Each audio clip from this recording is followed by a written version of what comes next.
They weren't even supposed to be a real group. But that would all change when their very first song made waves on the dance, R&B, and pop charts. After a couple of early member changes, the classic lineup of Shalamar would go on to experience several years of major success. Then conflicts began to arise between the members and their record label, as well as among the members themselves, that would ruin everything. That classic lineup many would come to know and love consisted of Howard Hewitt, Jody Watley, and Jeffrey Daniel.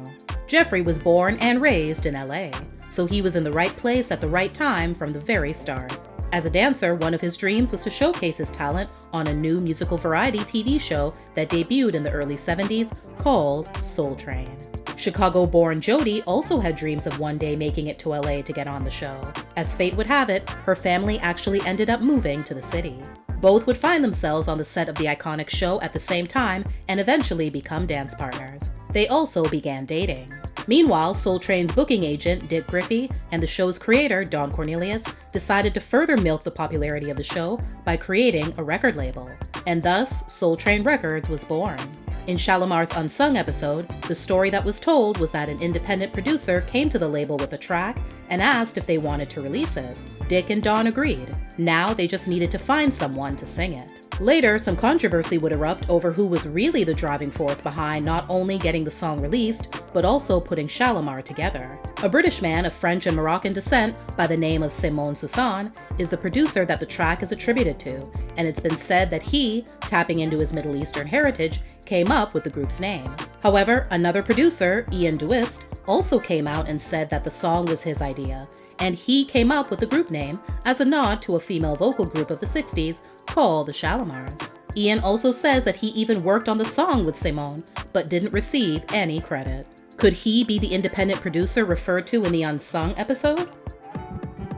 Carrie Lucas, wife of Dick Griffey, has yet another version claiming that the rights and ownership of the name Shalamar was purchased by her husband and Don in the mid-70s. We'll talk more about that issue later. The song, called Uptown Festival Part 1, a medley of several Motown classics sung over a 70s disco beat, was recorded by a group of studio musicians assembled to record just that particular track. It was after the song became a hit that Simone decided to form an actual group to perform it and record more material, which turned into the group's first official album of the same name in 1977. The lead singer he recruited was Gary Mumford, one of the session singers. The other two members were Soul Train dancers, Jeffrey Daniel and Jody Watley. As great as the group's success was, Don decided to step away from the record label and focus on his TV show. So Dick bought him out and carried on under the new name Solar, which stood for Sound of Los Angeles Records. Even more changes were on the horizon. Gary ended up leaving the group, creating an opening that Gerald Brown ultimately took over. This new trio released their second album titled Disco Gardens in 1978. It featured the hit Take That to the Bank. As the group was on their way up, though, Gerald was on his way out. Years later, he would explain in detail what happened. As it turned out, the money that the members were expecting to be waiting for them after coming off their tour was nowhere to be found. Little did they know that money was being put back into the label to produce their other acts. Then, on top of that, he didn't even have a contract with Shalamar, which naturally made it easy for the powers that be to get away with not paying him. Gerald felt he had no other choice but to leave. Howard, born and raised in Akron, Ohio, discovered his talent for singing at a young age. Around 10, he joined his siblings in their own group called the Hewitt Singers. By 20, he felt LA calling him, so he packed up his things and headed out west. Jeffrey and Jody would come to know Howard just in passing when they would see him perform with his group at a local hotspot that the Soul Train dancers would frequent. After the blow-up with Gerald, Howard found himself one day in a meeting with a producer in the Motown office when the phone rang. It was Jeffrey, asking him to join Shalamar as their new lead vocalist. It just so happened that Solar's office was located in the very same building. Howard went in, blew them away with a few bars of a Peabo Bryson song, and the rest is history. The group's next project would be 1979's Big Fun. It features their most successful hit on the Hot 100 the second time around, and became their first body of work to go gold.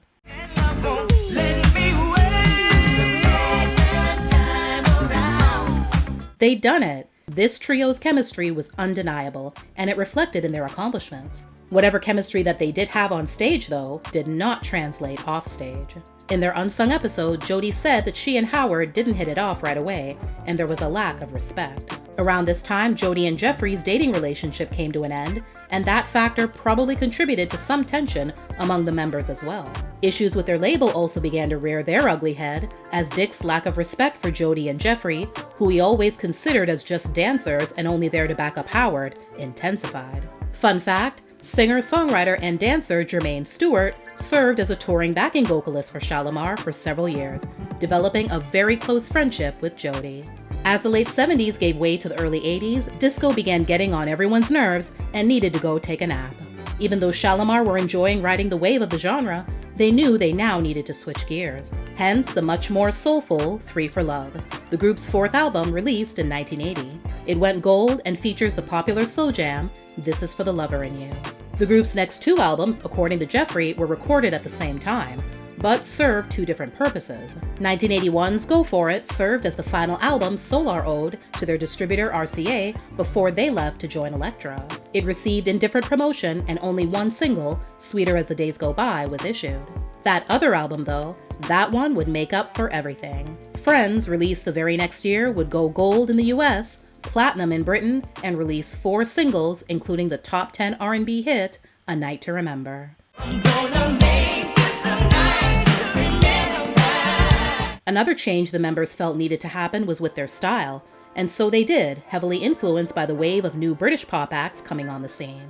The Brits loved Shalamar too, which was clearly evident in the group's increasing record sales in the UK after Jeffrey made a solo trip over to demonstrate his body-popping dancing skills on the BBC music program Top of the Pops.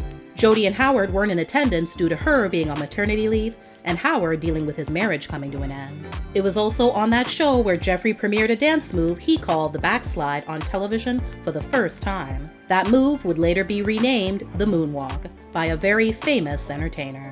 Naturally, after topping the charts, the tours, and being showered with love around the world, the trio expected their bank accounts to reflect the fruits of their labor. Unfortunately, that wasn't happening. This revelation would spark the beginning of the end. As the saying goes, the show must go on, so back to the studio they all went to record their next album, 1983's The Look. Just before its release, however, things would come to a head between Jody and Howard. While in the UK to promote the project, a video shoot was organized for the lead single and future Grammy-nominated track, Dead Giveaway. On the set, Howard and Jody got into a nose-to-nose confrontation that ended with Jody refusing to do the video and quitting the group on the spot. After some threats of a lawsuit were levied, the video was completed on schedule with the participation of all the members. Prior to the release of the album, Jody and Jeffrey would depart the group. Dick was determined to keep the Shalamar train going, so he continued to add more new faces. The faces may have been new, but the same old tension between the members continued behind the scenes. After Mickey Free and Delisa Davis replaced Jeffrey and Jody, Shalamar made it back into the top 20 on the pop charts, with the song Dancing in the Sheets, featured on the soundtrack for the musical drama film Footloose. Another movie soundtrack song, Don't Get Stopped in Beverly Hills, for Beverly Hills Cop, would give the group an even greater success, with a Grammy for Best Album of Original Score written for a motion picture or television special. Both songs were included on Shalamar's 8th album, the gold-selling Heartbreak, released in 1984. Howard felt now was the time for him to move on and pursue his solo career, so he did. Sidney Justin then took over for 1987's Circumstantial Evidence and 1990's Wake Up, which ended up being Shalamar's final pair of albums before the group completely disbanded. Around this time, Jody's solo career was heating up. Her debut album dropped in '87 and included her number 2 pop hit and number 1 dance and R&B hit, Looking for a New Love.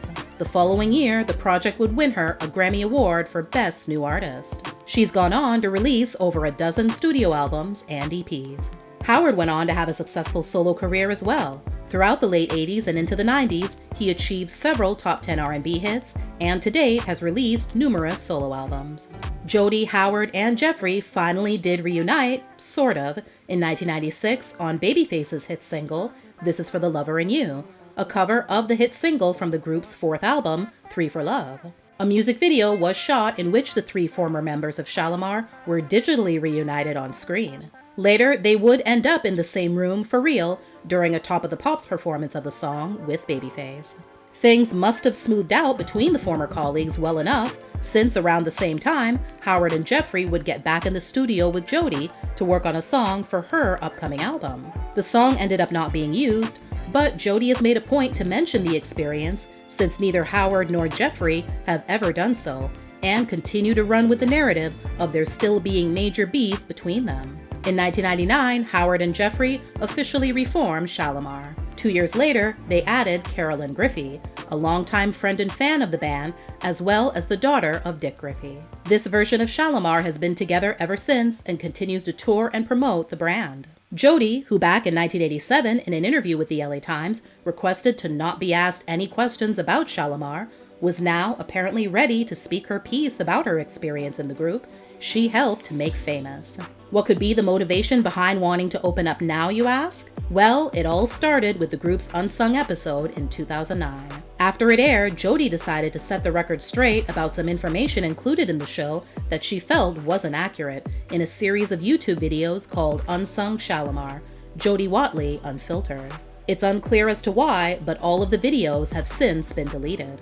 In 2015, she spoke with iloveoldschoolmusic.com about some of the shady and dramatic experiences that happened inside the group. One issue was the role Dick played in facilitating the growing tension among the members by singling out Howard as his favorite. She also touched on the physical and verbal abuse from Jeffrey during the time they were dating. Things got taken up another notch when Jeffrey started dating and eventually married soul singer Stephanie Mills. He would rub the fact that he was with Stephanie in Jody's face, causing them to come to blows backstage in the dressing room.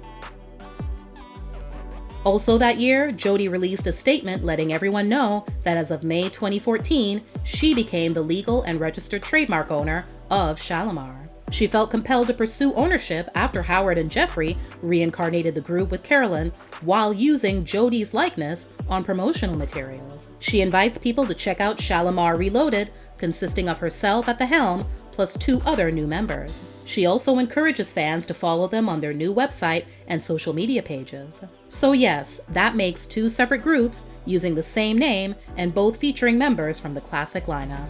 A week or so after Jody's statement, Dick Griffey's wife, Carrie, took to her Facebook to make a response. She writes in part, "Over the last 35 years, Dick never forfeited his ownership of Shalamar and monitored its use and goodwill, including placing our daughter Carolyn at Shalamar's helm and performing for the last 15 years in Shalamar. Although failing health began to lessen involvement, Dick maintained mentoring of Shalamar until his death in September of 2010. There is no moral credit or right to recent filings of so-called ownership of Shalamar, already purchased and administered by Dick Griffey since 1977. She concludes that she and her family will fight for the return of their rightful legacy." Then, as what could be looked at as some sort of final declaration, on September 6, 2016, Jody posted an extremely lengthy open letter on her website. It starts, "My hope is after this lengthy post, all of you who need to can move on instead of telling me to, when I have moved on my life as well as solo career represents that. I've said for decades I'm thankful for the lessons learned and experience of my brief tenure in Shalamar. I've never been angry, resentful, or any number of things I'm accused of. I thank all of them for their actions because ultimately it led me to live my best life and step into my destiny as a successful solo artist. People have tried to manufacture fake narratives, drama, and imaginary beefs where none exist beyond their own egos and mind. Self-projection. For some, none of these facts will mean anything and you'll still think what you want. That's fine too. This post is also for me though. Needed to get this off my chest and put these facts out here. So I write and backtrack all of this for this blog." And boy, does she bring the receipts. Instagram posts, Facebook posts, tweets, emails, and more. A link to it will be in the description box for your viewing pleasure. Akin to her having a lot to say like she did after Shalamar's Unsung episode, just 2 weeks prior to this post going up, TV1 also aired an Unsung dedicated to Howard Hewitt, clearly triggering Jody to write her dissertation. As of today, Carrie Lucas and Carolyn Griffey, wife and daughter of Shalamar creator Dick Griffey, officially own all Shalamar licensing across the 28 countries of Europe. Carolyn once challenged Jody's trademark in the US, claiming that she, Carolyn, was the sole owner of the name. Jody countered, and the ruling came down in her favor. Jody continues to own the Shalamar trademark in the US. In January 2022, after having just done an in-depth interview with Vlad TV, Howard issued a public apology to Jody during his Facebook livestream. The Howard, Jeffrey, and Carolyn version of Shalamar plan to embark on a European tour in 2023 with the Friends' 40th anniversary tour. As for Jody, it appears that at some point she moved on from Shalamar Reloaded and looks to be back to doing her solo thing. Fans, though, will need to be patient and wait for her return to the stage again, since, as indicated on the latest post on her Instagram, as of the making of this video, this year she's taking some well-deserved time off.